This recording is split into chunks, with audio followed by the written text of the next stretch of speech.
ವೀಕ್ಷಕರಿಗೆಲ್ಲ ನಮಸ್ಕಾರ. Welcome to my YouTube channel. Bigg Boss Kannada season 12ರ ಸ್ಪರ್ಧಿಯಾಗಿ ರಕ್ಷಿತಾ ಶೆಟ್ಟಿ ಅವರು ಕೂಡ ಬಿಗ್ ಬಾಸ್ ಮನೆಗೆ ಕಾಲಿಟ್ಟಿದ್ರು. ಇನ್ನು ರಕ್ಷಿತಾ ಶೆಟ್ಟಿ ಮಾಡಿರುವಂಥ ಸಾಧನೆ ಏನು ಅಂತ ಈ ವಿಡಿಯೋ ಮೂಲಕ ತಿಳಿಸ್ತೀನಿ. ವಿಡಿಯೋನ ಸ್ಕಿಪ್ ಮಾಡದೆ ಕೊನೆವರೆಗೂ ನೋಡಿ. ಬಿಗ್ ಬಾಸ್ ಕನ್ನಡ ಸೀಸನ್ 12ರ ರಕ್ಷಿತಾ ಶೆಟ್ಟಿ ಅವರು ಮೂಲತಃ ಮಂಗಳೂರಿನವರು. ಮಂಗಳೂರಿನಲ್ಲಿ ಹುಟ್ಟಿದ್ರು ಕೂಡ ಮುಂಬೈನಲ್ಲಿ ಬೆಳೆದಿರೋದು.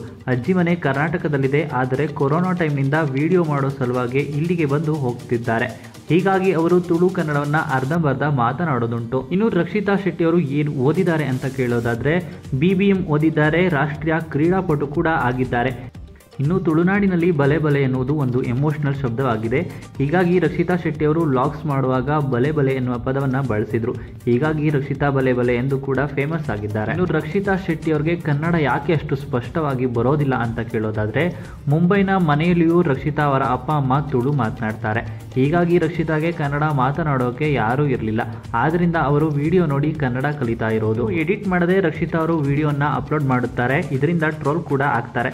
ನನಗೆ ಟ್ರೋಲರ್ಸ್ ಬೇಕು, ಟ್ರೋಲರ್ಸ್ಗಳಿಗೆ ನಾನು ಬೇಕು, ಆದರೆ ಇಲ್ಲದೆ ಇರೋ ವಿಷಯ ಹೇಳಿದರೆ ಬೇಸರ ಆಗುತ್ತದೆ ಎಂದು ಅವರು ಕೂಡ ಹೇಳಿಕೊಂಡಿದ್ದಾರೆ. ಹಾಗೆ ಮುಂಬೈನಲ್ಲಿ ರಕ್ಷಿತಾ ಶೆಟ್ಟಿ ಅವರು ಒಂದು ಫ್ಲಾಟ್ ಕೂಡ ಖರೀದಿ ಮಾಡಿದ್ದಾರೆ.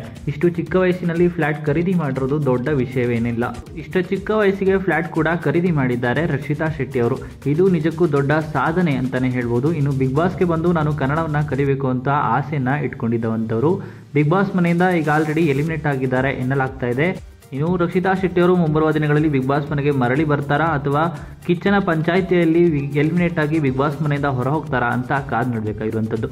ಇನ್ನು ಈ ವಿಡಿಯೋ ಇಷ್ಟ ಆಯಿತು ಅಂದರೆ ಲೈಕ್ ಮಾಡಿ. ಬಿಗ್ ಬಾಸ್ ಕನ್ನಡ ಸೀಸನ್ 12ರ ಇನ್ನಷ್ಟು ಹೆಚ್ಚಿನ ವಿಡಿಯೋಗಳಿಗಾಗಿ ನಮ್ಮ ಚಾನಲ್ಗೆ ಸಬ್ಸ್ಕ್ರೈಬ್ ಮಾಡಿ. ರಕ್ಷಿತಾ ಶೆಟ್ಟಿ ಬಗ್ಗೆ ನಿಮ್ಮ ಅನಿಸಿಕೆಯನ್ನು ಕಮೆಂಟ್ ಮೂಲಕ ಕಮೆಂಟ್ ಮಾಡಿ ತಿಳಿಸಿ.